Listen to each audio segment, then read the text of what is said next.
నమస్తే ఫ్రెండ్స్, నా పేరు తులసి చందు. సుప్రీంకోర్టులో chief justice of India BR Gavai మీద దాడి జరిగింది. ఒక సీనియర్ లాయర్ షూ విసిరే ప్రయత్నం చేశాడు గవాయ్ మీదకి. అక్టోబర్ 6, 2025 సుప్రీంకోర్టులో సిజేఐ గవాయ్ కేసులు విచారణలో ఉన్నప్పుడు రాకేష్ కిషోర్ అనే 71 ఏళ్ల లాయరు తన షూతో దాడి చేయడానికి ట్రై చేస్తే వెంటనే సెక్యూరిటీ గార్డ్స్ అడ్డుకున్నారు. అతన్ని బయటికి తీసుకెళ్తుంటే సనాతన ధర్మాన్ని అవమానిస్తే సహించేది లేదు అని చెప్పి అతను నినాదాలు చేశాడు. ఈ ఇన్సిడెంట్ జరిగిన తర్వాత సిజేఐ గవాయ్ కూల్గా ఉండి ఇలాంటి వాటికి మనం డిస్ట్రాక్ట్ అవ్వకూడదు అని చెప్పి తన కేసుల విచారణని కొనసాగించారు. లాయర్ రాకేష్ కిషోర్ను పోలీసులు అరెస్ట్ చేశారు. ఎవరతను? అతను ఢిల్లీ మయూర్ విహార్లో ఉండే ఒక lawyer, supreme court bar association member కూడా అతను. ప్రాక్సిమిటీ కార్డు ఉండే లాయర్ అతను. అంటే సీనియర్లకు ఉండే కార్డు అది. అంటే సుప్రీంకోర్టులోకి హై సెక్యూరిటీ జోన్లో కూడా యాక్సెస్ ఉంటుంది ఆ ప్రాక్సిమిటీ కార్డు ఉంటే. హై సెక్యూరిటీ జోన్లోకి వెళ్ళడానికి అనుమతించే కార్డు చాలా తక్కువ మందికి మాత్రమే ఆ కార్డు ఉంటుంది. చాలా సీనియర్ లాయర్ కాబట్టి రాకేష్ కిషోర్కు ప్రాక్సిమిటీ కార్డు ఉంది. అలాంటి వ్యక్తి, అంత సీనియర్ న్యాయవాది, చీఫ్ జస్టిస్ పొజిషన్ను కూడా లెక్క చేయకుండా షూ విసరడానికి తెగించాడు అంటే ఏ విపరీతమైన మనస్తత్వం, ఏ విద్వేష భావజాలం అతన్ని ట్రిగర్ అయ్యేలాగా చేసింది? మన దేశంలో మత విద్వేషం, రిలీజియస్ హేట్రెడ్ ఎలా సుప్రీంకోర్టు చీఫ్ జస్టిస్ని కూడా తాకిందో చెప్పే ఒక సీరియస్ ఇన్సిడెంట్ ఇది. ఎందుకు అంటే ఒకసారి ఈ కామెంట్స్ చూడండి. అతని చర్యల్ని, అతన్ని ఒక హీరోలాగా ప్రొజెక్ట్ చేస్తూ, అతని చర్యల్ని సమర్థిస్తూ రైట్ వింగ్ ఎక్స్ హ్యాండిల్స్లో ఇలాంటి కామెంట్స్ చేస్తున్నారు. చీఫ్ జస్టిస్ గవాయ్ సనాతన ధర్మాన్ని అవమానించారు, అందుకే ఈ దాడి చేశారు అనేది చీఫ్ జస్టిస్ మీద వస్తున్న వీళ్ళు చేస్తున్న ఆరోపణలు. సో నిజమా? వాటిని అర్థం చేసుకోవాలి. ఇక్కడ సెప్టెంబర్ 16వ తేదీ ఖజరహో జవారి టెంపుల్లో ఉండే 7 అడుగుల తలలేని విష్ణువు విగ్రహాన్ని రినోవేట్ చేసే పిటిషన్ ఒకటి సుప్రీంకోర్టు ముందుకు విచారణకు వచ్చింది. సిజేఐ గవాయ్ ఈ పిటిషన్ను డిస్మిస్ చేశారు. అప్పుడు ఆయన చేసిన కామెంట్స్ ఈ మొత్తం కాంట్రవర్సీకి దారితీశాయి. ఆయన అటాక్ కూడా ఆ కామెంట్సే కారణం. అవి ఏంటి అంటే, దేవుణ్ణే అడగండి, నేను ఇక్కడ యాజ్ ఇట్ ఈస్గా ఆ కామెంట్స్ చదువుతున్నా, దేవుణ్ణే అడగండి ఏమైనా చేయమని చెప్పి, మీరు విష్ణు భక్తులు అని అంటున్నారు కదా, విష్ణువుని ప్రార్థించండి, ఇది archaeological site, archaeological survey of India permission అవసరము అని చెప్పి గవాయ్ కామెంట్ చేశారు. దీంతో జస్టిస్ గవాయ్ దళితుడు, బౌద్ధుడు కాబట్టి హిందూ మతానికి చెందిన విష్ణుమూర్తి విగ్రహం మీద ఇలాంటి కామెంట్స్ చేశారు అని చెప్పి మొదలుపెట్టారు. ఆయన సనాతన ధర్మాన్ని అవహేళన చేశారు అని చెప్పి రైట్ వింగ్ లాయర్లు కొన్ని ఎక్స్ హ్యాండిల్స్ వరుసపెట్టి పోస్టులు చేశారు. వీటి మీద గవాయి 2 రోజుల తర్వాత స్పందించారు, వివరణ ఇచ్చారు తన కామెంట్స్కి సంబంధించి. నేను అన్ని మతాలను గౌరవిస్తాను, ఇది సోషల్ మీడియాలో జరుగుతున్న ప్రచారం మాత్రమే అని చెప్పి ఆయన ఓపెన్ కోర్టులో ఇచ్చారు వివరణ. ఇప్పుడు జస్టిస్ గవాయ్ అలాంటి కామెంట్స్ ఎందుకు చేయాల్సి వచ్చింది? ఒక విష్ణుమూర్తికి, తలలేని విష్ణుమూర్తి విగ్రహానికి రెనోవేషన్ చేస్తే మళ్ళీ తల తీసుకొని వచ్చి పెడితే అభ్యంతరం ఎందుకు చెప్పారు? ఇది కరెక్ట్ యాంగిల్లో మనం అర్థం చేసుకోవాలి. సో ఆ కామెంట్స్ ఎందుకు చేశారు అంటే, తలలేని విష్ణుమూర్తి విగ్రహము ఇప్పుడుది కాదు, చాలా పురాతనమైన విగ్రహం. ఆ విగ్రహానికి తల లేకపోవడం ఇప్పుడు జరిగిన ఇన్సిడెంట్ కాదు. ఎప్పటి నుంచో ప్రొటెక్షన్లో ఉన్న విగ్రహం, ఆర్కియలాజికల్ ఆఫ్ ఇండియా ప్రొటెక్ట్ చేస్తున్న విగ్రహం. Khajuraho temple UNESCO world heritage site, archaeological survey of India protect చేస్తున్న ఒక మాన్యుమెంట్ ఖజరహో టెంపుల్. అలాంటి చోట రెనోవేషన్ చేయాలి అంటే చాలా స్ట్రిక్ట్ రూల్స్ ఉంటాయి.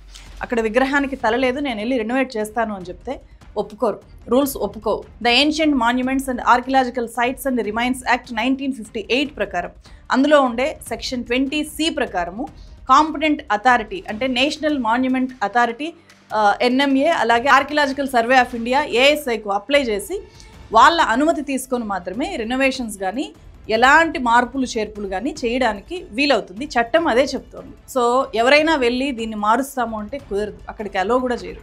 సో ఖజరహోలో ఉన్న తలలేని విష్ణుమూర్తి విగ్రహము 100 ఏళ్ల క్రితం నాటిది కావడంతో రెనోవేషన్కు archaeological survey of India permission ఇవ్వలేదు. చారిత్రక ఆధారాలను ఆర్కియలాజికల్ సర్వే ఆఫ్ ఇండియా యథాతథంగా ప్రిజర్వ్ చేస్తుంది. అందుకే మనం చాలా హిస్టారికల్ ప్లేసెస్లో తల, కాళ్ళు, చేతులు లేని రకరకాల విగ్రహాలని, లేకపోతే దేవుడి విగ్రహాలని చూస్తూ ఉంటాము, అవి కనిపిస్తూ ఉంటాయి. సో ఇది కూడా అలాంటి కేసే, ఇప్పటికి సంబంధించింది కాదు, గతంలో చరిత్రలో పురాతన విగ్రహానికి సంబంధించిన కేసు ఇది. దాన్ని రెనోవేట్ చేస్తాము అని చెప్పి అడిగినప్పుడు సిజేఐ అది మా పరిధిలోది కాదు, ఆర్కియలాజికల్ సర్వే ఆఫ్ ఇండియా పరిధిలోది, వాళ్ళు పర్మిషన్ ఇవ్వాలి అని చెప్తూ అలాంటి కామెంట్స్ చేశారు. ఈ కేసులో justice Gavai comments archaeological survey of India రూల్స్ని దృష్టిలో పెట్టుకొని చేసినవే కానీ విష్ణుమూర్తికి తల పెట్టకూడదు అని చెప్పి, లేకపోతే విష్ణు విగ్రహాన్ని రెనోవేట్ చేయకూడదు అనే ఉద్దేశంతో చేసిన కామెంట్స్ కావు. ఆ కామెంట్స్కి మతం రంగు పులమడుము అనేది ఇక్కడ ఫస్ట్ తప్పు. సో జస్టిస్ గవాయ్ కామెంట్స్ని తప్పుగా ప్రచారం చేశారు. అవి ఎంత దూరం వెళ్ళిపోయాయి అంటే జస్టిస్ గవాయ్ కులము మతంతో ముడిపెట్టి రైట్ వింగ్ సోషల్ మీడియా ఆయన్ని విపరీతంగా ట్రోల్ చేస్తుంది. జస్టిస్ గవాయ్ దళితుడు కాబట్టి, బుద్ధిస్ట్ కాబట్టి హిందూ మతాన్ని, సనాతన ధర్మాన్ని అవమానించారు అని చెప్పి హేట్ కామెంట్స్ చేశారు ఆయన మీద. ఆ హేట్ కామెంట్స్కి ప్రభావితమయ్యే ఈ లాయర్ ఏకంగా దాడికి పాల్పడ్డారా అనే కోణంలో ఇప్పుడు విచారణ జరగాల్సిన అవసరం ఉంది. నిజంగానే జస్టిస్ గవాయ్ హిందూ వ్యతిరేక మన దేశ 52వ ప్రధాన న్యాయమూర్తి అయిన భూషణ Ramakrishna Gavai supreme court chief justice స్థాయికి ఎదిగిన రెండో దళితుడు, దళిత నేపథ్యం ఉన్న వ్యక్తి, మొదటి బుద్ధిస్ట్ కూడా. ఆయన కోరి బుద్ధిజం తీసుకోలేదు. ఆయన తల్లిదండ్రులు అంబేద్కర్తో కలిసి పనిచేసిన వాళ్ళు. అంబేద్కర్ స్థాపించిన రిపబ్లికన్ పార్టీ ఆఫ్ ఇండియాలో గవాయ్ తండ్రి చాలా కీలకంగా వర్క్ చేశారు. అంబేద్కర్తో కలిసి వాళ్ళు బుద్ధిజం తీసుకున్నారు. అలా బుద్ధిస్ట్ దంపతులకు 1960 నవంబర్ 24వ తేదీన అమరావతిలో జస్టిస్ గవాయ్ పుట్టారు. 2010లో జస్టిస్ కేజీ బాలకృష్ణన్ తర్వాత దళిత మూలాలున్న గవాయి 2025లో చీఫ్ జస్టిస్ అయ్యారు మే 14వ తేదీన. జస్టిస్ గవాయిని విమర్శిస్తున్న వాళ్ళు ఆయన గతంలో ఇచ్చిన తీర్పుల గురించి కూడా ఒకసారి తెలుసుకోవాలి. 2023లో జమ్మూ కాశ్మీర్ రాష్ట్రానికి ప్రత్యేక హోదా కల్పిస్తూ ఆర్టికల్ 370ని రద్దు చేస్తూ సుప్రీంకోర్టు తీర్పు ఇచ్చింది కదా, ఆ బెంచ్ లో గవాయ్ కూడా ఉన్నారు. ఆర్టికల్ 370 రద్దుని గవాయ్ కూడా సమర్థించారు. అలాగే 2024లో ఎలక్టోరల్ బాండ్స్ రాజ్యాంగ విరుద్ధము అని చెప్పి ఆయన తీర్పిచ్చారు. 2024లో పౌరుల ఇళ్లను బుల్డోజర్ న్యాయాల పేరుతో కూల్చేస్తుంటే ఆ బుల్డోజర్ న్యాయాలు చట్ట విరుద్ధము, వాటిని నిషేధించాల్సింది అని చెప్పి జస్టిస్ గవాయ్ తీర్పిచ్చారు. ఇల్లు కూల్చడం అనేది హక్కులను కూల్చడమే అని ఆయన వ్యాఖ్యానించారు. 2025 మే 14న ఆయన దేశానికి చీఫ్ జస్టిస్ అయ్యారు. ఈ ఇయర్ నవంబర్ 23 వరకు ఆయన ఇదే పదవిలో ఉంటారు. సిజేఐ అయిన తర్వాత గవాయ్ మహారాష్ట్రలో ఉండే అంబేద్కర్ సమాధి చైత్య భూమికి నివాళులర్పించడానికి వెళ్లి అక్కడే ఆయన రాసిన తీర్పుల పుస్తకాన్ని కూడా ఆవిష్కరించారు. అప్పుడు ఆయన చేసిన ఒక ప్రకటన ఏంటో మనం ఇప్పుడు ఖచ్చితంగా తెలుసుకోవాలి. నేను చీఫ్ జస్టిస్ గా రిటైర్ అయిన తర్వాత ఏ పదవి చేపట్టను అని చెప్పి ముందే ప్రకటించాడు ఆయన. ప్రధాన న్యాయమూర్తులుగా ఉంటూ ప్రభుత్వాలను మెప్పించే తీర్పులు ఇచ్చి రిటైర్ అయిన తర్వాత వెంటనే ప్రభుత్వాలు ఇచ్చే రాజ్యసభ ఎంపీ సీట్లు, గవర్నర్ పదవులు తీసుకున్న వాళ్ళు ఎంతమంది ఉన్నారో నేను గతంలో చాలా సార్లు వీడియోలో చెప్పాను. కేరళ స్టేట్ కి గవర్నర్ గా ఈ జస్టిస్ పి సదాశివము అపాయింట్ అయ్యారు. జస్టిస్ రంజన్ గొగోయ్ కూడా అంతే. 4 నెలల్లో మార్చ్ 16, 2020న ఆయన రాజ్యసభ ఎంపీగా నామినేట్ అయ్యారు. సిజేఐ మీద జరిగిన ఈ దాడి రాజ్యాంగం మీద, న్యాయ వ్యవస్థ మీద జరిగిన దాడిగా ఖచ్చితంగా చూడాలి. అలాగే ఇంకొక విషయాన్ని కూడా మనం ఇక్కడ గుర్తుపెట్టుకోవాలి. ఒక్కసారి ఆలోచించండి, గవాయ్ ప్లేస్ లో ఇంకెవరైనా సరే ఒక అగ్రకుల జడ్జి చీఫ్ జస్టిస్ ఉంటే అతను కూడా ఇలాగే విష్ణుమూర్తి విగ్రహం రినోవేషన్కి సంబంధించిన కేసుని డిస్మిస్ చేసి గవాయ్ చేసిన కామెంట్సే చేసి ఉంటే అప్పుడు ఇలాంటి రియాక్షన్ వచ్చేదా? రాకేష్ కిషోర్ లాంటి లాయరు అప్పుడు చెప్పు విసిరేవాడా? మనమంతా ఖచ్చితంగా ఆలోచించాలి. ఖచ్చితంగా విసిరేవాడు కాదు. ఎందుకు? గవాయ్ దళితుడు కాబట్టి అతను చీఫ్ జస్టిస్ అయినా సరే ఆ లాయర్కు గవాయ్ నిబద్ధత మీద అనుమానం. మతపరమైన అంశాల్లో తీర్పిచ్చే వ్యక్తి దళిత్ కాకపోతే, నాన్ దళిత్ అయితే రియాక్షన్స్ ఎలా ఉంటాయో చెప్పడానికి గతంలో ఒక పెద్ద ఎగ్జాంపుల్ ఉంది. 2018లో శబరిమల టెంపుల్లోకి మహిళల ప్రవేశాన్ని సమర్థిస్తూ సుప్రీంకోర్టు తీర్పిచ్చింది. ఆ తీర్పును వ్యతిరేకిస్తూ దేశవ్యాప్తంగా ఆందోళనలు జరిగాయి. ఆ తీర్పు ఇచ్చిన నాటి సుప్రీంకోర్టు ప్రధాన న్యాయమూర్తిని ఎవరూ కూడా నువ్వు యాంటీ హిందూ అని చెప్పి బ్రాండ్ చేయలేదు, ఇలాంటి దాడులకు ట్రై చేయలేదు. ఎందుకంటే ఆయన పేరు దీపక్ మిశ్రా. ఆయన ఒక బ్రాహ్మణ్.